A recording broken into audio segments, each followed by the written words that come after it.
자, 오늘 함께 살펴볼 말씀 구약성경 창세기 3장 14절로 19절입니다. 창세기 3장 14절로 19절 본문의 말씀을 대독하겠습니다.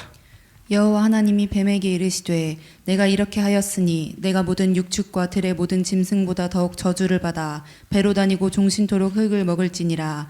내가 너로 여자와 원수가 되게 하고 너의 후손도 여자의 후손과 원수가 되게 하리니 여자의 후손은 내 머리를 상하게 할 것이요 너는 그의 발꿈치를 상하게 할 것이니라 하시고 또 여자에게 이르시되 내가 내게 잉태하는 고통을 크게 더하리니 내가 수고하고 자식을 낳을 것이며 너는 남편을 사모하고 남편은 너를 다스릴 것이니라 하시고 아담에게 이르시되 내가 내 아내의 말을 듣고 내가 너더러 먹지 말라 한 나무 실과를 먹었은즉 땅은 너로 인하여 저주를 받고 너는 종신토록 수고하여야 그 소산을 먹으리라.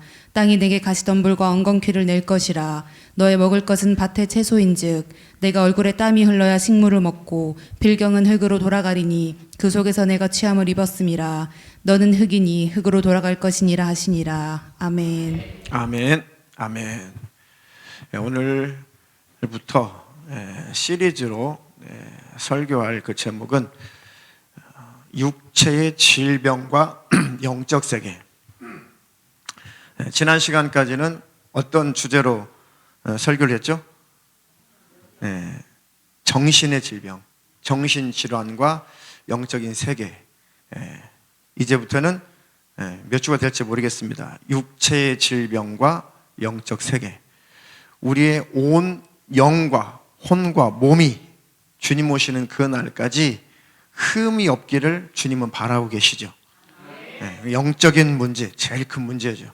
그리고 우리의 혼적인 것, 우리의 정신, 우리 마음, 의지, 이런 혼적인 것, 그것이 고장나면 인격 장애라고 그랬죠. 그것도 하나님은 고장나기를 원치 않습니다. 정신, 마음, 이거 고장나는 거, 병든 거 하나님은 원치 않지요. 영적으로 병든 것 더더욱 원치 않죠. 또 이 두 개는 뗄래야 사실은 뗄 수 없어요. 영과 혼을 뗄래야 사실 그 유기적인 관계가 뗄 수 없습니다. 조금 구분이 되는 게 육체죠. 근데 육체라고 해도 영혼과 뗄래야 뗄 수 없어요. 모든 것은 유기적인 관계 속에서 육체가 병들면 영적인 문제도 생기죠. 영적인 문제가 생기면 육신의 문제도 생기는 것입니다. 그러니까 주님이 오시는 그날까지 하나님은 너희들의 온 영과 혼과 몸이 흠이 없도록 보존되기를 원한다. 그렇게 사도 바울 선생을 통해서 하나님의 마음을 우리에게 말씀하셨죠. 성경을 통해서. 그러니 육체의 질병의 문제도 세상 사람들 뿐만 아니라 우리 기독교인들에게 있어서도 이 육체의 질병의 문제는 굉장한 관심사죠. 기왕이면 건강하게 강건하게 사시기를 주님의 이름으로 축원합니다. 그래서 시리즈로 설교할 때 잘 들으시고 이 질병의 문제에 관한 다소나마 해결되기를 축복합니다. 그리고 오늘은 작은 설교 제목으로 몸의 질병과 육체의 소멸. 몸의 질병과 육체의 소멸. 이 육체라고 하는 것은 때가 되면 소멸돼요. 때가 되면 사라집니다. 영원한 것이 아니죠. 자, 성경은 얼마나 오래 살았느냐에 관심이 없어요. 성경에 얼마나 오래 살았느냐에는 관심이 없으시고 얼마나 잘 살았느냐에만 관심이 있으셔요. 하나님은 그것에 관심이 있으시더라고요. 침례 요한도 딱 6개월 정도 공적인 사역을 하다가 목배임을 당하고 세상을 떠났어요. 그 누구도 그를 저주받은 자로 하지 않고 그 믿음 있는 사람, 기독교인들은 그를 부러워하죠. 영적으로. 단명해서 부러워하는 것이 아니라 주님의 일에 값지게 쓰임받은 것에 대해서 참 부러워하죠. 스데반도 젊은 나이에 돌에 맞아 순교당한 죽었습니다. 그 누구도 그를 저주받은 자로 하지 않고 복받은 자로 하는 것이죠. 믿음이 있는 자라면. 할렐루야. 창세기 보면 1000년 가까이 사는 사람이 쭉 나와요. 누가 제일 오래 살았어요? 이거는 깜짝 퀴즈. 하늘빛 사랑교회 성도님들은 다 성경 박사들만 계시네.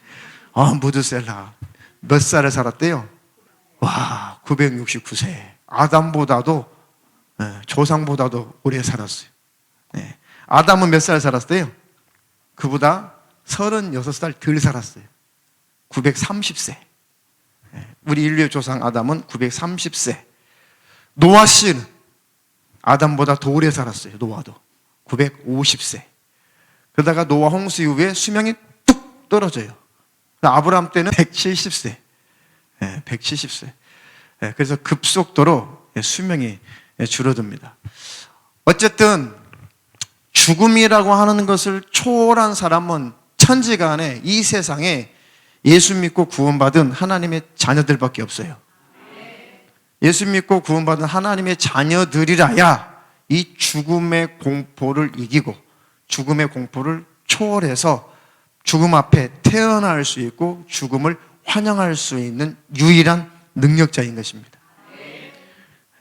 믿노라 하면서도 정말 하나님 나라 천국에 들어갈 만한 그런 믿음이 없는 그런 임종 환자들 보면 항상 두려움의 눈빛이 두려움에 이렇게 공포에 항상 이렇게 고통스러워해요. 두려움, 공포. 그리고 하나님 나라 천국에 들어간다는 그 보장이 스스로 없기 때문에 막 떨고 두려워하죠. 점검을 해보면 복음을 몰라요. 점검을 해보면 평생 교회를 다녔다고 해도 하나님 나라 천국에 들어갈 만한 그 믿음이 없어요. 내가 하나님 나라 천국에 들어간다는 그 믿음 정도는 가지고 신앙생활 해야죠.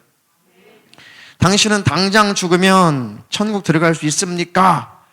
라고 이렇게 물어보면 네, 아멘 이라고 분명하게 대답할 수 있어야 됩니다. 근거가 뭡니까? 당신이 지금 당장 죽어도 천국에 들어간다는 근거가 뭡니까? 예수 내 구주? 그래요, 예수 내 구주. 정말 주님이 나의 구주시고 우리 주님이 내 안에 계시고 내가 주님 안에 있고 주님이 나와 함께 있으니 주님이 나를 내가 내 몸에서 내가 떠난다면 주님이 나를 모른다고 하실 수 없다는 그 확실한 주님과의 관계 속에서 그 믿음이 있어야죠. 맹신이 아니라 주님과 나와 그런 확실한 관계가 형성된 사람, 그래서 주님을 믿게 되는 거죠. 믿으니까 내 영혼을 주님께 부탁하나이다. 스데반도 내 영혼을 주님께 부탁합니다. 그러니까 내 영혼을 부탁할 만한 그분이 계셔야 되는 거죠. 아이고, 내 영혼을 부탁할 그 신이 어디 있지? 그분이 어디 있지? 그 정도 주님과의 관계가 그렇다면 믿음이 없는 거죠. 내 영혼을 받으실 만한 그 분이 없다면, 희미하다면 믿음이 없는 거죠.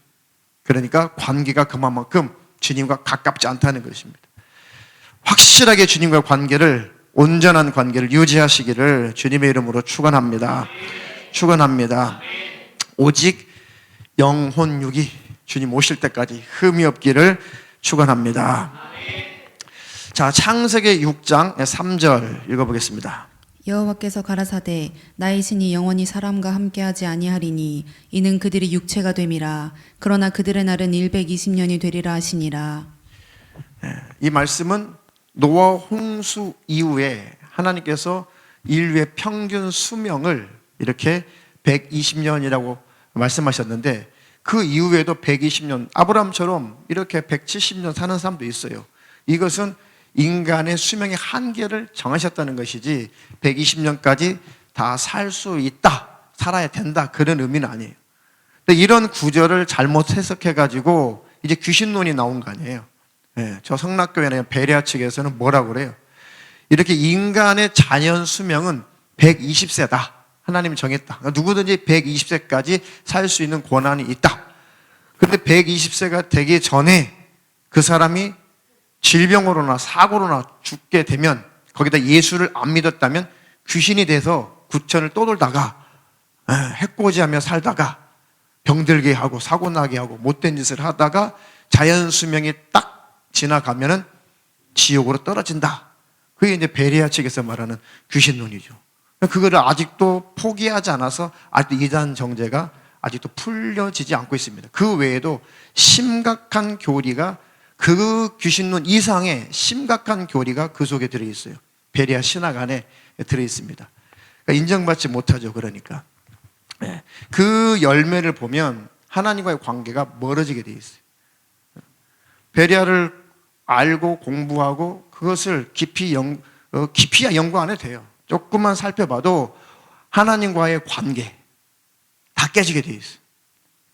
삼위일체 뭐 이런 거 다 흐트러지게 돼 있습니다. 제일 심각한 것은 인간은 마귀 정체를 드러내는 일에 하나의 쓰임받을 만한, 쓰임받는 대상으로 그 목적으로 지음받았다가 아주 인간론이에요. 인간론. 거기서 보는 인간관. 그러니까 인간은 아무것도 아니야. 마귀를 드러내서 심판을 해버려야 되는데 이 마귀가 눈에 안 보이니까 정체가 안 드러난대. 그래서 이 마귀가 정체가 드러날 수 있도록 인간을 만들어서 인간이 선악과 따먹고 죄 짓는 거 보니까 마귀의 정체가 드러났다. 그래서 바로 마귀의 역사가 인간의 죄로 말미암아 드러났으니까 인간은 할 것 다 했다. 그런데 그렇게 쓰임받았다는 이유로 하나님께서 아들을 보내서, 예수님 보내서 피 흘려 죽게 해서 그 피값으로 인간의 죄를 씻고 그걸 믿기만 하면 천국에 들어가게 되어 있다라는 구원관이에요. 그러니까 그런 신학의 그런 설교에 젖다 보면 인간은 아무것도 아닌 거죠. 그래서 신본주의다라고 하는 것으로 덮어버려요. 하나님이 우선이다. 하나님 본의로 살아야 된다. 말은 맞는 것 같죠. 그래서 인간은 평생 하나님이 쓰시는 종에 불과한 그런 인생, 아무것도 아니에요. 인간은 존엄이 없어요. 한마디로 말하면. 그러니까 성도들이 혹사를 당하게 되는 거죠. 네. 그러니까 그 베레아에 빠져 있는 그런 교회들은 인간이 아무것도 아닌 거예요. 성도들이 혹사당하는 거죠.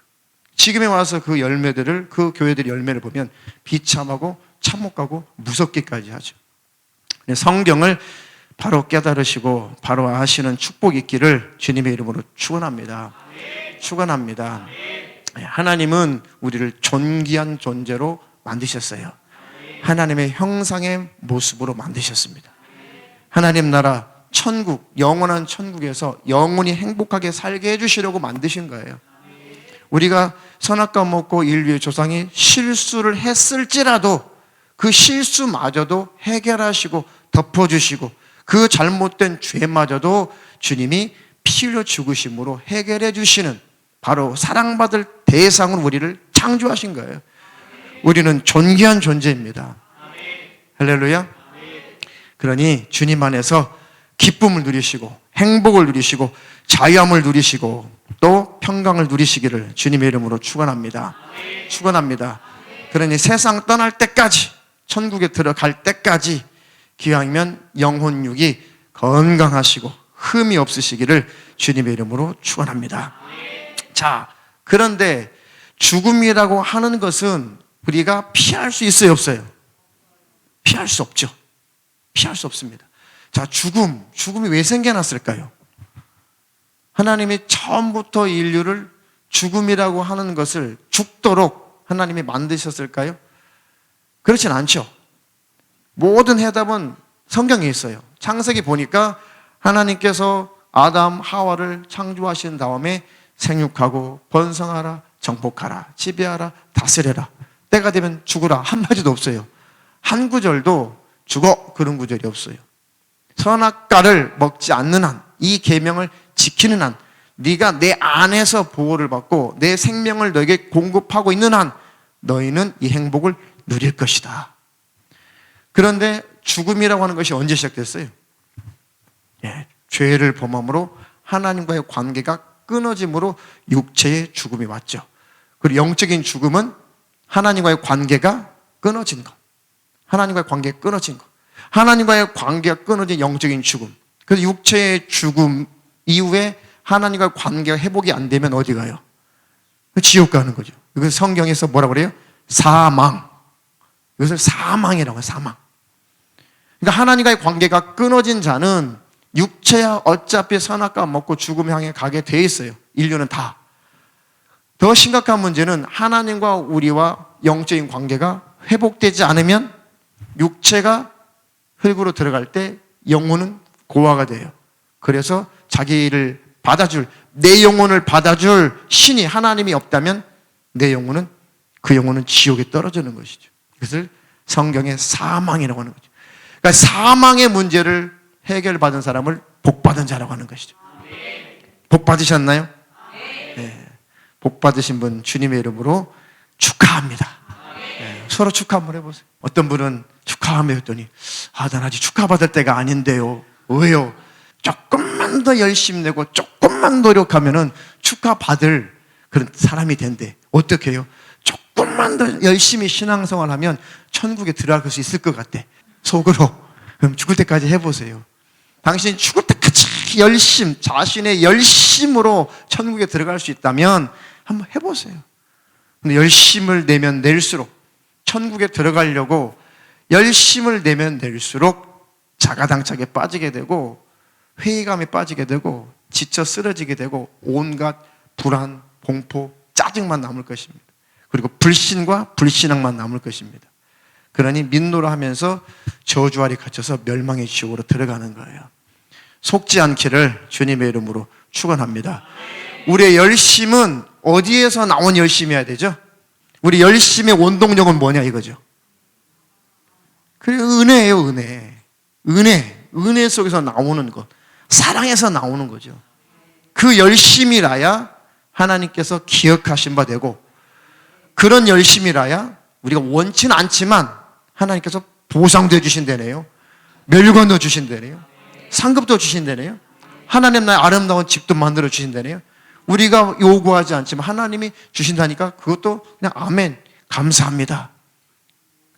어떤 분이 그랬어요. 며칠 전에 하나님께서 주신다니까 감사합니다, 고맙습니다, 그쵸, 황공무지로소이다 라고 하나님 주신다니까 감사함으로 받는 것이지, 굳이 그건 욕심내서 하나님 나라 큰 집 욕심내서 그런 목적으로 일하고 싶지는 않다고 하셔가지고 목회가 헛되진 않구나. 너무 감사했어요. 하나님 앞에 복음을 바로 깨닫고 있구나. 그냥 그저 주신다니 감사한 것이지, 이 땅에서 잘 먹고 출세하고 떵떵 굴리고 살지 못했기 때문에, 큰 집 짓고 살지 못했기 때문에 한 뿌리로 그래 그냥 천국 가서는 큰 집에서나 살아야지, 그 목적으로 열심히 내는 것이 아니라 주님의 그 은혜에 겨워서, 사랑에 겨워서 기쁨과 감사와 자원함으로 나타나는 열심, 그것이 면류관이에요. 그것이 하나님께 기억되는 것입니다. 자, 우리 앞에 있는 우리 젊은 집사님 결혼했으니까, 우리 교회는 서리 집사 제도가 없어요. 그냥 집사는 교회에서 주님의 일을 하는 사람들 집사라고 해요. 집사라는 그 단어를 이 성경을 번역할 때에, 과거에는 우리나라에 그 집을 맡아서 살림을 해주는 그 사람을 집사라고 했잖아요. 집사. 그래서 그 집사의 단어를 따다가 성경을 번역할 때 쓴 거예요. 하나님의 집에서, 교회에서 하나님의 일에 열심을 내는 사람, 그 일에 동참하는 사람을 집사다라고 해서 집사라고 번역을 하는 거죠. 근데 서리 집사는 성경에 없어요. 안수한 집사는 있어도. 이것이 계급이 돼서 우리 교회는 올해부터 철폐를 했죠. 대신에 누구든지 주님의 일에 동참하기 원하는 그분들, 공동체 안에서 해를 끼치지 않는 분들은 다 집사예요. 하나님과의 관계 속에서. 그러니까 임명장은 안 드렸지만 여러분들은 집사예요, 집사. 청년도 집사예요. 하나님 일에 동참하면 다 하나님 집에서 집사란 말이죠. 젊은 집사님은 카리스마가 넘쳐 보이네요. 카리스마. 자, 기독교인들이 잘못 이해하는 그런 카리스마. 그 카리스마라고 하는 단어가 어디에서 나왔어요? 카리스, 그게 은혜라는 뜻이거든요. 은혜를 끼쳐서 지도력을 나타내는 사람, 사랑하고 자비하고 은혜를 끼쳐서 그 사람으로 하여금 따르게 하는 사람, 사람들 따르게 하는 사람, 따르게 하려고 하는 것이 아니라 따르는 사람이죠. 지도자도 지도자. 그러니까 지도자, 리더라고 하는 것은 희생하고 은혜를 끼쳐서 올바른 길로 인도하는 것, 이게 리더, 이 지도자거든요. 거기서 나오는 거예요. 그러니까 최고의 은혜를 끼치신 분은 누구세요? 예수님이시죠. 그러면 최고의 카리스마는 누구에게 있는 거예요? 예수님께 있는 거죠. 그게 카리스마의 원래 의미예요. 은혜를 끼치는 자. 그러니까 예수님이 최고의 카리스마가 있죠. 그래서 예수님을 믿는 자들이 죽도록 따르잖아요. 내가 죽을지라도 예수님은 부인 못해. 내가 죽을지라도 절대 내가 신앙은 포기할 수 없어. 엄청난 파워죠. 엄청난 카리스마가 있죠, 예수님께. 그분이 우리를 위해서 희생하시고 사신 것, 그것을 우리가 은혜, 그 사랑을 받고 우리 안에 주님의 카리스마를 인정하고 따르게 되는 것이죠. 그것을 복음의 능력이라고 하는 것입니다. 할렐루야. 예수님의 카리스마 안에 싹 들어가시기를 주님의 이름으로 축원합니다. 축원합니다. 자, 이 죽음이라고 하는 것은 결국은 육체의 기능이 점점 저하되는 것이죠. 죽음. 그래서 결국은 중지돼 버리는 거. 육체의 죽음이라고 하는 것이 육체의 이 몸의 기능이 점점 그 기능이 저하되다가 결국은 딱 멈춰 서면은 죽었다라고 하는 거죠. 죽음. 자, 그래서 호흡이 정지됐다든지 심장 박동이 정지가 되었다든지 그래서 그걸 죽음이라고 했죠. 사망 판정을 내리죠. 그런데 요즘에는 이제 숨도 쉬고 그다음에 이 맥박도 뛰고 해도 뇌가 죽으면 사망이다라고 추가를 한 거예요. 이걸 동의를 해야 될지 말아야 될지 여러분 어떻게 생각하세요? 이거 굉장한 이슈거든요. 사회적으로 그렇고 기독교 안에서는 엄청난 이슈예요. 이거 엄청난 이슈입니다. 아직 죽은 건 아니야 완전히. 근데 이 뇌사야. 뇌가 기능을 못해. 근데 의학적으로는 사망 판정 동의를 하면 이제 사망 판정을 내려서 이제 그거를 살인으로 간주하지 않죠. 안락사죠. 그렇죠? 그런 나라도 많고. 근데 과연 이걸 어떻게 그런 일들이 실상 교회 안에서 벌어진다면 가족들 안에 벌어진다면 어찌해야 될까 많이 생각이 들죠. 근데 이거다라고 딱 정답을 내리기 전에 성경에 보니까 또 경험적으로 보니까 사람이요 딱 숨 떨어지기 전까지 숨이 떨어지고 나서도 의학적으로 사망 판정을 내렸어도 사람이 귀가 열려 있어요. 근데 이것은 케어해보는 사람은 다 알아요. 케어해보는 사람 다 알아요. 그리고 의사들도 간호사들도 이 부분을 인정하는 바예요. 그래서 제가 임종홍 환자 볼 때도 간호사들이 와가지고 모든 수치가 다 제로가 되어 있지만은 한 5분에서 10분 동안 사망 판정을 안 내려요. 그리고 한 5분, 10분 지나도 계기가 이제 움직임이 없으면 그때 이제 사망 판정을 딱 내리더라고요. 그때까지 귀가 열려 있어요. 근데 그것이 신기하게도 많은 사람들이 그런 코마 상태에 있다가 깨어난 사람들이 있거든요. 근데 그들이 또 증명을 해요. 그들이 다 들렸다는 것이죠. 다 알아들었다는 거예요. 다 알아들었다.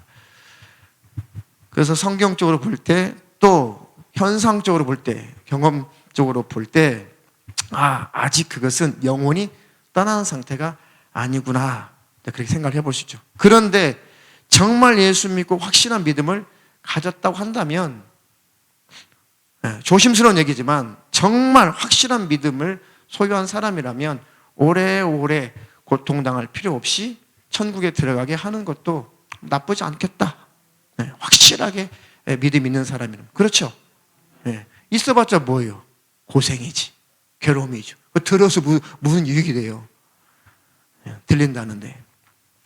자, 그 육체의 죽음이라고 하는 것은 이제 모든 육체가 지탱할 수 있는 기능이 끝난 것이다. 그래서 임종 환자들의 상태를 이렇게 확인하려고 그 상태를 표시하는 그 기계 있죠. 그거에 크게 세 가지를 표시를 해요. 심장, 박동수 수치로 나타나죠. 또 한 가지 혈압 수치가 또 한 가지 호흡이죠. 산소 포화도. 산소 포화도가 이제 뭐 90 이상이면 그래도 괜찮은데 80 이하로 떨어지면 굉장히 위험하게 보죠. 그리고 박동수도 보니까 뭐 30, 20, 나중에는 16, 그 다음에 7, 5. 그러면 거의 이제 끝이에요. 한 자릿수 이하로 내려가면은, 박동수 한 자릿수 이하로 내려가면 거의 회생을 안 하시더라고요. 임종 환자들이. 한 자릿수 이하로 내려가면. 박동수가. 그러면 3, 2, 1. 그러다가 B 정지가 돼요. 정지가 됩니다. 그리고 산소 포화도도 정지가 돼요. 그리고 혈압도 한 40 이하로 떨어지면 거의 회생하기 어렵죠. 혈압도 보면, 임종 환자도 보면. 그 30 이하는 거의 가능성이 없는 것 같아요. 모든 환자가 다 동일한 건 아니지만, 제가 볼 때 그래요. 그래서 산소 포화도, 숨을 쉬고 있냐, 그리고 심장은 뛰고 있냐, 그리고 맥박은 정상이냐, 이런 걸 보죠. 근데 그것이 제일 늦게 정지가 되는 것이 일반적으로는 심장이었어요. 맥박이 제일 늦게까지 돼요. 그러니까 폐도 정지가 됐는데 심장이 뚝뚝 몇 분은 뛰어. 그러니까 그 마지막 맥박이 없어질 때까지 기다려주더라고요. 마지막. 그 마지막 이제 5분, 10분 지난 다음에 기계에서는 이제 이렇게 요동쳤던 것들이 B, 그리고 수치는 다 제로, 아니면 불이 빨간색으로 반짝반짝. 그러면 이제 의사가 와가지고 시계 보면서 몇 월, 몇 년, 몇 월, 며칠, 몇 시, 몇 초, 안무개 씨가 사망했습니다 라고 사망을 딱 진단을 하죠. 그러면 이제 장례를 치르고. 그렇게 모든 사람들이 이제 이런 비슷한 코스로 생을 마감하는 것을 봤습니다. 많이 느끼죠. 그러니까 그런 경험을 할 수 있으면 좋아요. 많은 것을 느끼고 깨닫고 경험하게 되고, 그리고 하나님을 더 많이 생각해 보게 되고, 인생을 더 많이 생각해 보게 되는 것입니다.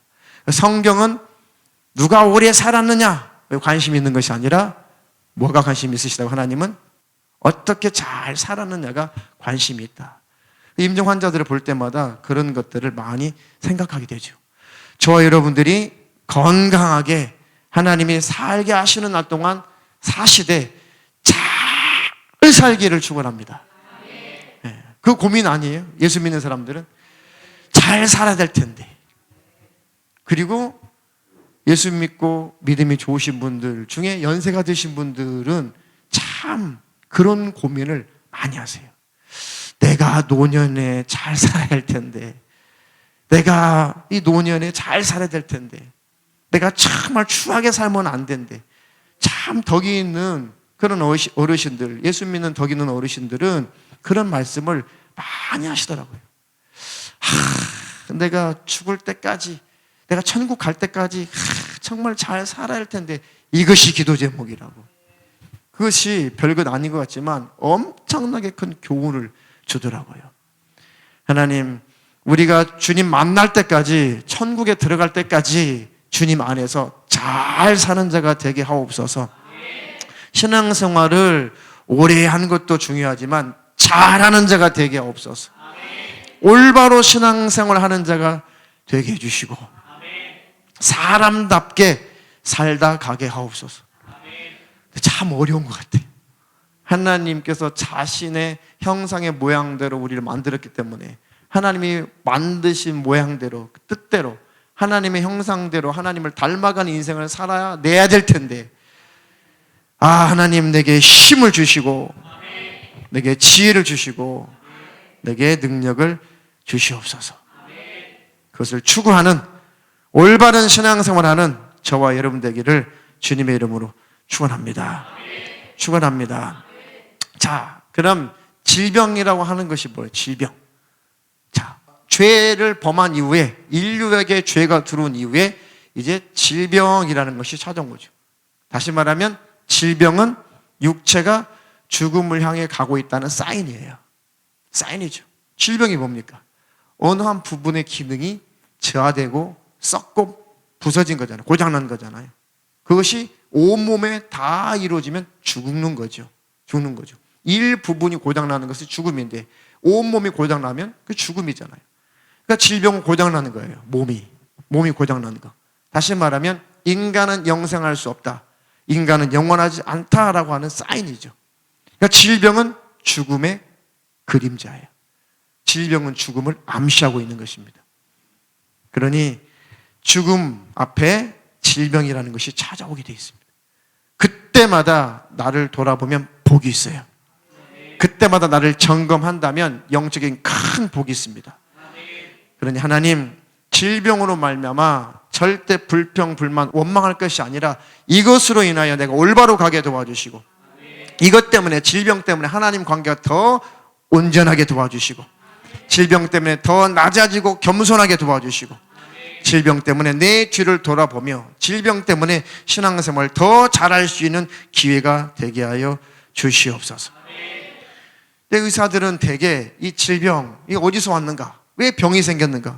그럼 제일 흔하게 병이 생긴 원인은 뭐예요? 균, 세균 때문에, 잘못된 세균 때문에 흔한 배탈 같은 경우, 뭐 대장균 이런 것들, 그렇죠, 설사나고.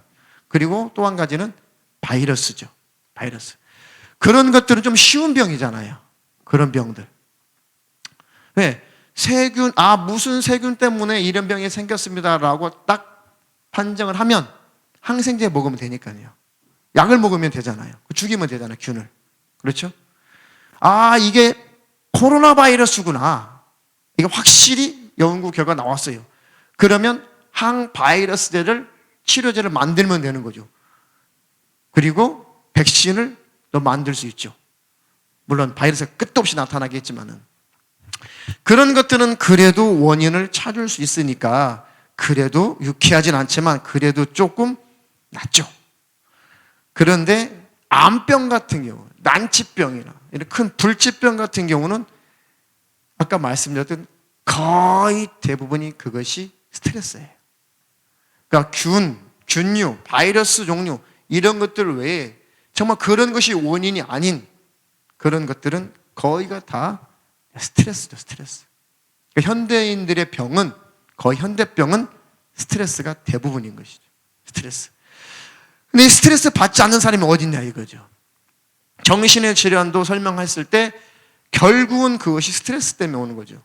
몸도 마찬가지예요. 이 큰 중병들은 거의 대부분이 스트레스로 오는 것입니다. 현대병이죠. 암병은 뭡니까? 암병. 이 암이 참 제일 싫어하고 제일 두려워하고 제일 경계하는 것이 이 암병이죠. 제 가까운 친척분 한 분도 60대 중반도 안 되셨는데 60대 초반 좀 되셨는데 급속도로 암이었어요. 근데 심각하게 뇌종암이 오는 거예요. 그리고 한 보름 정도 그 증상이 나타나시고 한 달 정도 이후에 바로 수술에 들어가셨죠. 다 이제 종양을 떼내셨는데 대화를 할 만큼은 회복은 되셨어요. 그런데 문제는 뭐냐면 이 뇌암 종류가 이 재발할 확률이 거의 80-90%잖아요. 거의 이 재발을 많이 하죠. 다른 암병도 재발률이 높은데 이 뇌에 관한 이 암은 훨씬 재발률이 높다는 거예요. 그런데 그래서 이 방사선 치료를 하는데 문제가 뭐예요? 다른 부위도 방사선 치료하면 힘든데 뇌 방사선 치료 받으면 어떻게 돼요? 그 부작용이 어마어마하겠죠. 왜? 뇌세포니까요. 그래서 그 부작용 때문에 받다가 돌아가신 분들도 많고, 그리고 그 항암 방사선 치료는 끝났는데 그 부작용 때문에 예기치 못한 일들이 많이 발생하고, 그래서 목숨은 연명했다 싶었는데 방사선 치료 끝나고 1-2년 안에 재발되신 분들이 거의 대다수고, 그러면 이제 의사는 뭐라고 그래요? 저희들이 할 수 있는 부분은 최선을 다했습니다. 뇌암 환자가 재발해가지고 다시 치료받는 경우는 거의 없는 것 같아요. 거의 의사들도 할 게 없다고 그러거든요. 근데 알고 있어요, 의사들이. 근데 그 실적 때문에 기아이 째야 되고 열어야 되고 긁어내야 되고 기아이 항암해야 되고 그 실적 때문에 그렇거든요. 그러니까 아시는 분들은 그거 안 해요. 어차피 이러나 저러나 안 되는 거. 하나님의 특별한 은혜가 있으면 됩니다. 하나님이 손대시면 돼요. 그런 분이 있거든. 하나님을 의지하세요. 하나님을 붙잡으세요. 그 안에 해답이 있습니다. 그 안에 치료의 바로 모든 방법이 있습니다. 그런 축복이 있기를 주님의 이름으로 축원합니다. 축원합니다. 이 암세포를 가만히 살펴보면 아주 못됐죠. 꼭 마귀 같아. 살아있는 마귀. 이 암세포는 뭐예요? 세포 중에 돌연변이 세포죠. 이 암세포가. 일반적인 건강한 정상세포는 이것이 나타났다가 때가 되면 역할을 다하면 사라지죠. 죽죠. 이것이 계속 반복되잖아요. 그런데 이 정상세포가 어떤 스트레스를 받게 되면 이게 안 죽고 돌연변이가 돼요. 그리고 정상세포를 숙주 삼아서 정상세포를 점령을 해서 지 암세포를 계속 번식시키는 거죠. 그것을 뭐라 그래요? 종양이 되는 거죠. 종양. 그러니까 암세포 덩어리를 말하는 거예요. 종양 덩어리죠. 근데 그것이 심각한 곳에 발병이 되면 죽는 거죠. 죽는 거. 악성이죠. 악성. 그러니까 이 암세포가 없는 사람은 이 세상에 한 명도 없대요. 그런데 암병이 되질 않는 것이 은혜죠. 그러니까 모든 사람에게는 암세포가 매일매일 태어난대요. 매일매일 생성된대요. 그리고 그 암세포가 매일매일 죽어간대요. 원래 안 죽는 암세포인데 죽는데요. 건강한 사람은. 왜요? 하나님께서 그렇게 만들었어요. 인간의 몸에 면역체계를 만드셔서 암세포, 정상세포는 내버려 두고 암적인 존재, 이 암세포만 쫓아다니면서 죽이는 그 세포가 있어요. 우리 몸에. 그 면역체계가 있어요. 뭐 의사들이 그걸 T세포라고 하대요.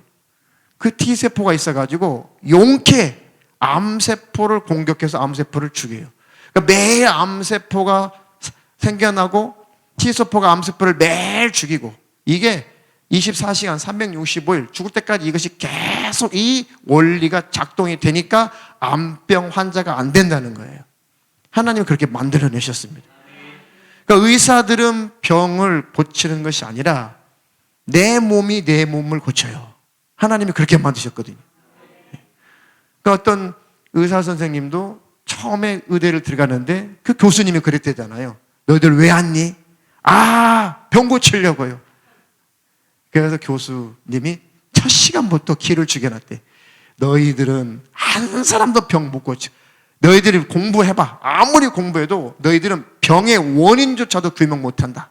아직까지 인류의 병의 원인을 아직까지 규명 못하고 있죠. 뭐 세균성이다, 바이러스다, 뭐 그런 것은 규명이 되지만 진짜 병이 왜 왔을까 하는 성경 빼고는 의학 박사들은 지금까지도 한 사람도 원인을 찾지 못하고 있어요. 성경에만 답이 있습니다. 우리 굉장히 고급스러운 사람들이 기독교인들은. 할렐루야. 최고의 천문학서적이 성경이에요. 천문학자들은 얼마나 헤매고 있어요. 우주가 어떻게 생겼을까? 하나님께서 지었어. 땡! 끝이잖아요. 얼마나 명쾌합니까? 뭐 이게 빅뱅 이론이다, 뭐 무슨 팽창 이론이다, 얼마나 머리 싸매고 지금까지 연구하고 있습니까? 아니야. 하나님 있으라니까 있는 거야. 할렐루야. 쉬운 것을, 더 이상 공부 안 해도 될 것을 공부하는 것을 바보라고 그러는 거예요. 자, 그래서 이 암세포가 없는 사람은 없다. 그런데 하나님께서 그것을 다 없애도록 만들어 놓으셨다. 그러니까 의사들이 하는 것은 증상을 완화시키는 것이지 병을 고치는 것은 하나님께서 그렇게 내 몸의 질병이 내 몸이 고칠 수 있도록 이렇게 만드셨기 때문에 하나님이 하시는 거죠. 근데 문제는 뭐예요? 요 T세포가 일을 안 해. 정지를 해. 이 T세포 안에 이 유전자가 불이 딱 꺼져 버렸어요. 이 유전자 안에 불이 들어와야 이 T세포가 막 돌아다니면서 자, 우리 교회에 누가 암적인 존재인가? 없다. 왜 아멘 안 해요? 네, 없어요, 없어.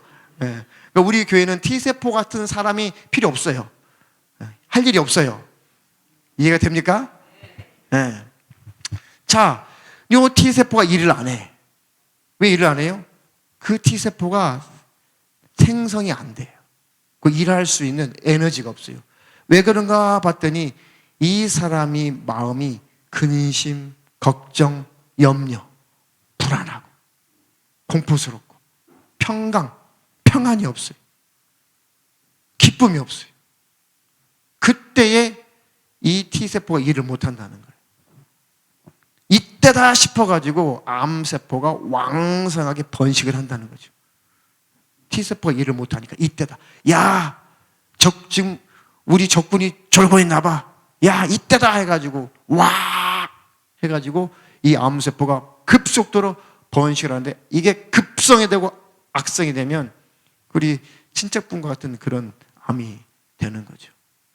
한 분도 그런 분이 없기를 주님의 이름으로 축원합니다. 축원합니다. 그러니까 잘못된 그 습관들을 빨리 버리세요. 잘못된 습관, 몸을 혹사시키는 거, 그것도 큰 원인이죠. 그게 스트레스니까요. 그러니까 몸을 지나치게 혹사시키고 몸을 지나치게 자극하는 것도 암의 원인이 돼요. 정신적인 스트레스 그 자체가 암의 원인이 되긴 하지만, 또 몸을 지나치게 혹사시킬 때도 몸이 감당이 안 되니까 놔버리는 거죠. 특히 담배 피우는 사람, 술 마시는 사람은 다른 사람보다 훨씬 더 몸을 혹사시키는 거죠. 일하면서 혹사시켜도 병드는데 자기 몸에 독을 갖다 부어대잖아요. 니코틴을 갖다 막 온 폐에다가 막 니코틴을 도포를 하잖아요.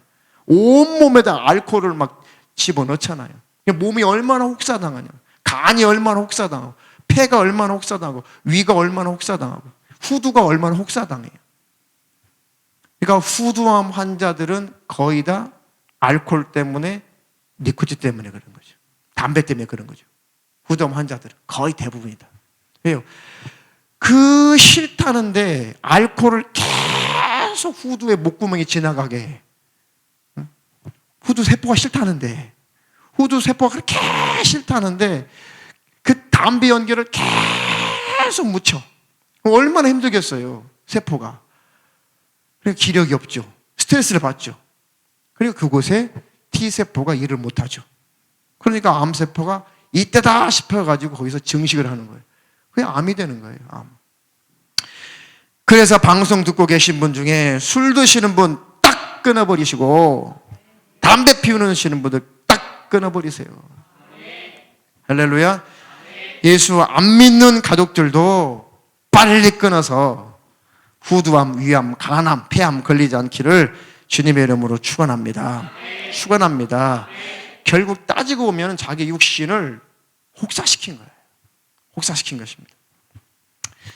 자, 제가 경험한 것만, 이 여자분들 중에 이제 암 걸리신 분들, 그 여자분이 암 걸리신 분들 중에 가만 보면 정말 여자분들은 거의 스트레스예요, 진짜. 제가 신방해 본 결과, 상담해 본 결과, 그 여자 암 환자들은 처음 왔던 몸을 막 혹사시켰다기보다는 거의 스트레스예요. 스트레스. 그런데 가장 불쌍한 여자 암 환자는 어떤 분이었냐면, 이제 남편하고 헤어지고 나서 남편이 아주 힘들게 했어요. 아주 못되게 했어요.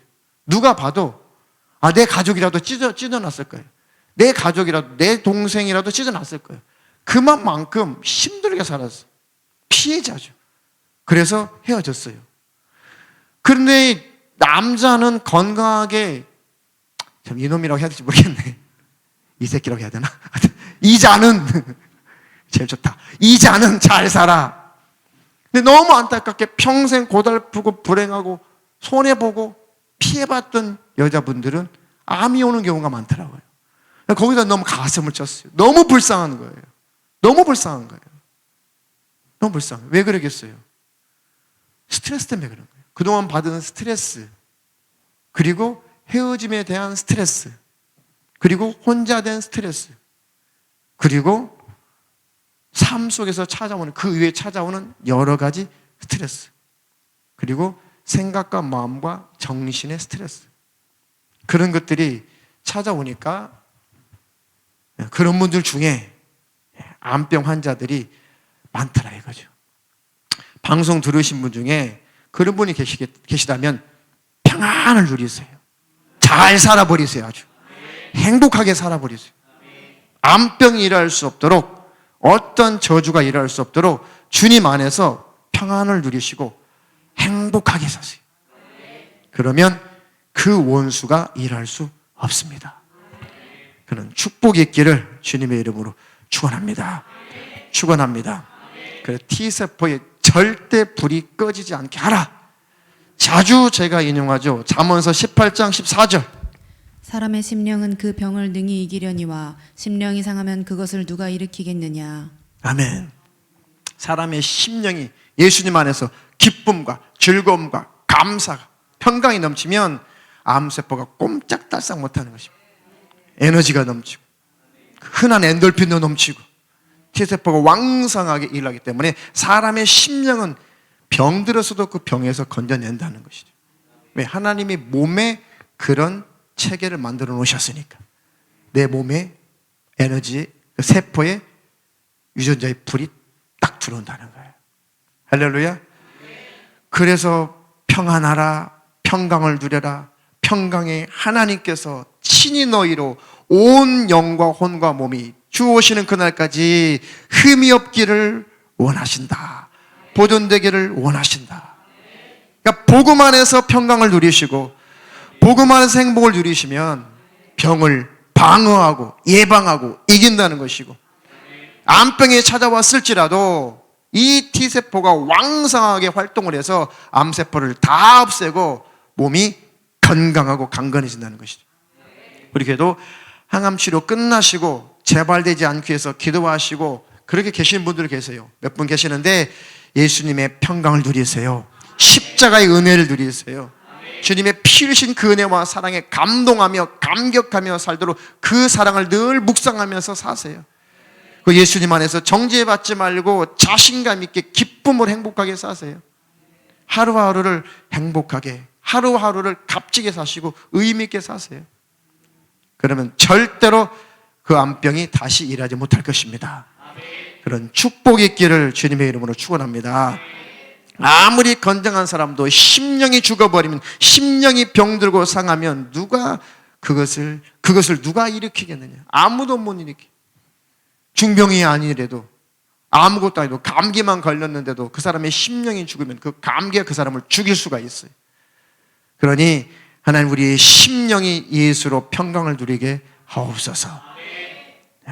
이제 한 타임 후에 그 다음 타임일지 모르겠지만 근데 그 말씀을 전할 거예요. 예수 안에 있는 자들이 왜 그렇게 저주 안에서 고통을 당하나? 왜 스스로 저주 안에 갇혀서 왜 굳이 찾아오지 말아야 되는 그런 병까지 찾아와서 그 병을 짊어지고 사나? 다음 시간이나 그 다음 시간에 또 말씀을 드릴 것입니다. 스트레스 받지 마시고 예수 그리스도 안에서 평강을 누리시기를 축원합니다. 스트레스 왜 받아요? 스트레스 실망감 때문에 스트레스 받죠. 그죠? 불안하니까 스트레스 받죠. 막 근심, 걱정, 염려 이런 것들이 찌들려 있으니까 스트레스 받죠. 우리 청년들도 나이가 됐으니까 좋은 직장 들어가야 되는데 맞습니다. 그 자체가 스트레스죠. 그런데 스트레스를 이길 수 있는 능력이 있기를 축원합니다. 스트레스 없는 사람은 단 한 사람도 없어요. 다 있습니다. 스트레스. 그러나 예수 안에 있는 자는 스트레스를 극복하는 자다.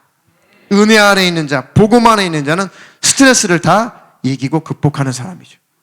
스트레스도 왜 받아요? 결국은 자기 욕심 때문에 스트레스가 찾아오는 거죠. 욕심이 없으면 스트레스 안 받아요. 자, 지금까지 의학계에서 정신지체 아동이 있죠. 정신체 아동들은 성장을 해도 성인이 돼도 지금까지 단 한 사람도 암 환자가 없대요. 정신지체아들은 평생에 암이 발생했다는 보고서가 역사 이래 지금까지 한 건도 없대요. 한 건도 없대요. 그러니까 다 그 스트레스가 자기를 죽이는 거예요. 자기 몸을 죽이는 거예요. 그러니 스트레스, 욕심 때문에 오는 거죠. 욕심 때문에 시기 나고 질투 나고 욕심 때문에 막 성공욕으로 찌들려 있죠. 욕심 때문에 탐욕스럽죠. 그래서 욕심이 잉태한 즉 죄를 낳고 죄가 장성한 즉 사망, 영육혼이 사망에 들어가는 거예요. 욕심이 이렇게 무서운 것입니다. 욕심이 내 몸도 죽게 만들고 내 영혼도 죽게 만드는 그 욕심이죠. 욕심을 이길 수 있는 힘은 예수께서 주시는 거죠. 주님, 내게 주님의 마음을 부어 주시옵소서. 주님의 정신을 부어 주셔서 스트레스 받는 요소를 이기게 하옵소서. 예수만이 답이에요. 십자가의 은혜만이 해답인 것입니다. 늘 그 은혜를 묵상하며 사시기를 축원합니다. 결국 내가 부인되지 못했어. 내가 죽지 못해서 스트레스 받는 거잖아요. 내가 스트레스 받는 거, 내가 죽지 못해서 그래요. 지나친 이 자존심 때문에 스트레스 받죠. 이 지나친 우월감 때문에 나한테 이럴 수가 있어. 이 지나친 자신감, 지나친 자존감도 있어야죠. 지나치면 병이 돼요. 지나친 우월감, 이것들이 결국은 엄청나게 스트레스를 받는 거예요. 스스로 스트레스 받는 것이죠. 그리고 비교하는 거. 왜 많이 비교해요?